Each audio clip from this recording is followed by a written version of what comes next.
this time we'll spar high rounds, 12 rounds, 11 rounds, 10 rounds, but we'll do that one time a week. We spar like 8, 12, and then cool it down 5, 4 on a Friday, or usually more fighters do 12, 12 Good night, 12. everybody!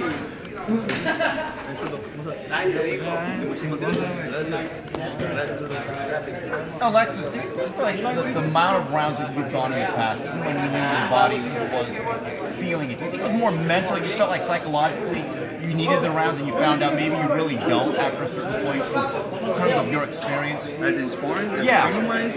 Yeah. I mean, I've been doing this my whole life. My body's already used to going 10, 12 rounds into the fight. You know, yeah, you train to be the best you possibly can physically, but also mentally, you gotta really carry the attitude that I'm gonna go in there, I'm gonna spar 12 rounds, and I take it one round at a time. Because you can't go in there sparring, you're in the 5th round and you feel tired, like, oh, I gotta save my energy for the 10th round. You can't do that. You gotta give it every round you got. So less is more. Less, exactly. Less is more at times. What's the number one lesson from the shooting down this fight? The believing in yourself. You know, I know that fight. I feel like I tell everyone I feel like I was in the show the whole night.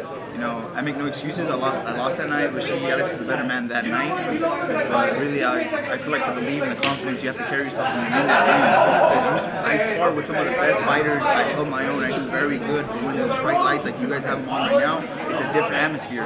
And I feel once you walk in that ring, it all hits you. So now I feel like I've settled it down. I've acknowledged that I'm in the entertainment business. You know, the lights are gonna be brown. There's gonna be a lot of lights rising down on you, and you just gotta go out there and just believe in yourself. You know, like, there was a lot of people tonight. Orange County showed up pretty well. Definitely. So, do you think this experience of being the main event, spotlights on you, you had the most amount of fans? Thank you. you. Think that right there helps you going into It the definitely does. I mean, I've always had a big hometown crowd since the amateurs. It's crazy. Every time I fought local, which was hardly never, but every time I fought local, there's a big crowd for me, and I'm so thankful that I have a big community that supports me. I have good fans that support me. You know, I'm appreciative of all that. Hey Alexis. Yeah, man. Coming into this fight, I feel like a lot of people in the know were giving you a great shot. But in general, a lot of people were seeing him because he's flashy. Yeah. Did you feel that he was a bit maybe overrated or overselling himself when you look at him as a fighter? Yeah, I feel like I respect the guy. He's a good fighter. Obviously, he was giving me trouble in the ring. He's very awkward, but I believe he's not what people were mentioning him to be. I knew he was going to be a strong, athletic fighter, as he's going to be herky-jerky, he's going to be throwing shots, he's going to be fast. But he really built himself by talking to get up here, and it's kind of true. You know, I don't bash on the guy. My respects to him, but I know he's an entertainer. Like he says, he's Ric Flair for his persona, and I knew he was going to be, a lot of talk. Given when you were connecting, did you feel it was like a matter of time? Because it never seemed, first off, he can get momentum, but when you heard him, I felt like it was just a matter of time. Yeah, I feel like I said, I was rushing with it. I was rushing I was rushing the fight by throwing one shot and then smothering my punches. I needed to separate that space instead of throwing them too far. So my coach is ripping me a new one in between rounds. I mean, but I appreciate that because I don't know where he's at, but he tells it how it is. And I really appreciate that. A lot of young fighters get discouraged by that when people are screaming at them, telling them they're basically fucking up. Yeah, I don't sugarcoat it. He doesn't either. I don't know if you guys heard him, but he was ripping a new one. But I thank the guy for that because that really makes you dig deep inside. Yeah, you get me.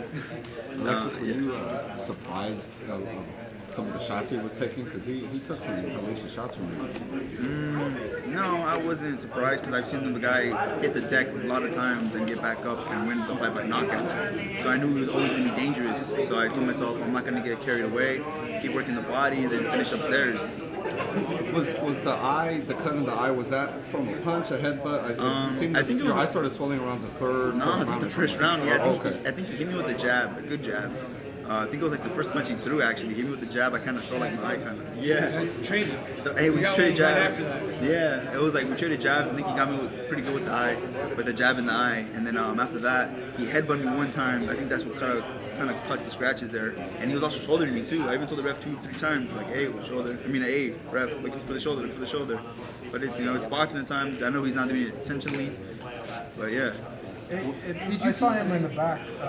Obviously, he's disappointed. He was really sad.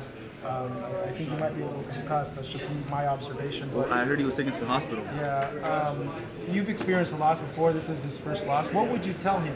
I mean, Blair, pick yourself back up, man. Like, I know you carry that confidence within yourself. You gotta keep carrying that confidence and go back in the ring. You know, trust in yourself, believe in yourself, and keep working hard. You know, don't take time off. Really. I know it's hard right now because obviously it's a loss. Yeah, because you've been through it. I've been through it. You know, I've never been knocked out, but you know, I got beat up. Not beat up, not even. I got outpointed. I let myself down that fight, and that was really. I discouraged myself, but I picked myself back up. Is a rematch with Rashidi Ellis something you prioritize? Is that something that you want, or is it just on to the next? It's on to the next. You know, if I run it back with Rashidi, we'll run it back. But obviously, he's the first one to ever beat me, to defeat me. So I want to get that revenge back. But if it goes down the line, it's all right. Now I'm doing my own thing. You know, Rashidi's, his camp, they're doing their own thing too.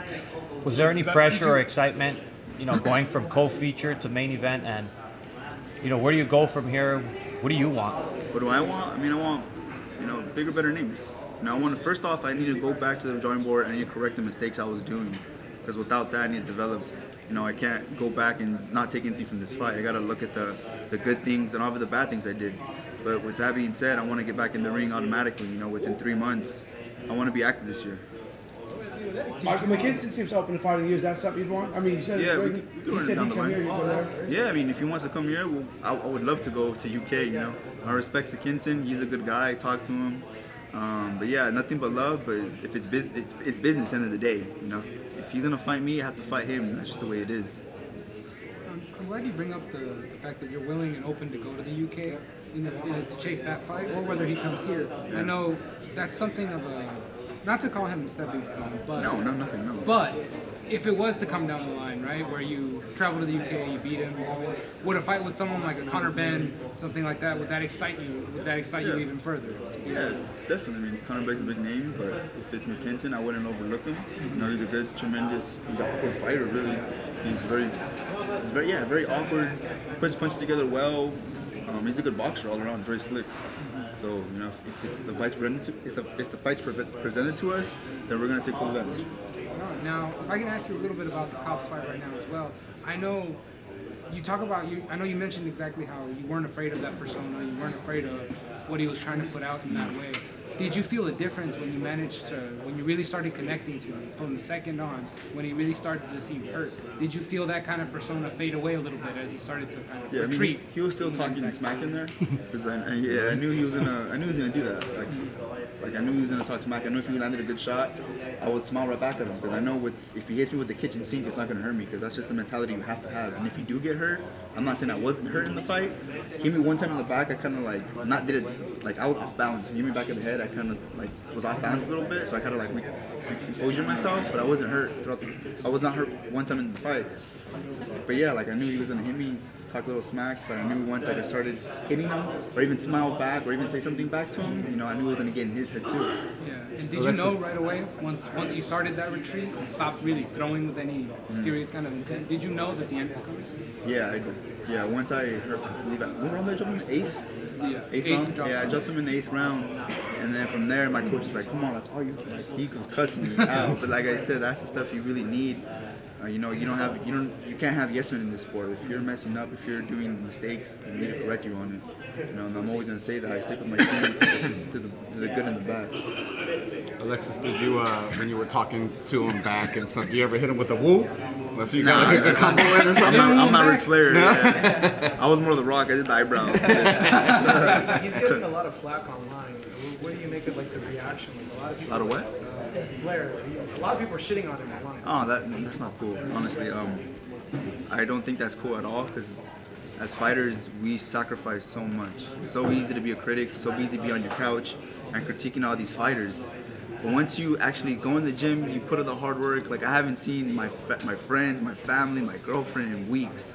I literally go to the gym, come back, work out again. You know, it's exhausting. You miss your people, and then you have to go out and put your health on the line. You know, you got to put your health on the line, and you got to really be in front of the whole audience. You know, strangers critiquing you and talking this and this and that. It's not cool at all, and I don't like that at all. You know, and that's just the way it is. You know, I know there's gonna be critiques and there's gonna be a lot of people there saying all this stuff, but that's not cool. Because at the end of the day, we're fighters. You know, we put our health on the lines. We do this for your guys' entertainment. Alexis, are you getting stitches on that eye? No stitches. I put glue on it. What about other Super glue on it, and it's good. What about other fighters attacking you? What do you mean by that? Other fighters, I mean, it depends. It depends if this person is really talking bad on you or really saying like personal stuff, then yeah, like I would say like, hey, that's like, you're gonna talk all that smack and do that. Like don't be talking smack if you're gonna be doing stuff like that. But definitely I wouldn't like laugh at them or anything. Given the level of opposition, would you consider this the best performance so far of your career? No. No? What could you have done better? Cut the ring off better, throw my combinations a lot better, be more patient. I was running into shots, and very dumb shots, and that's what I could think of right now. But I need to go back, look at the tape for sure. It seemed like he awkward, like you said. He confused a lot of people. You seem to be pretty much in control of the fight throughout. I need to watch the fight back again, but yeah, I felt very in control of the fight. But yeah, like I said, I give Blair the much respect. You know, even when he took the fight, you know, he stepped up. He's an undefeated fighter.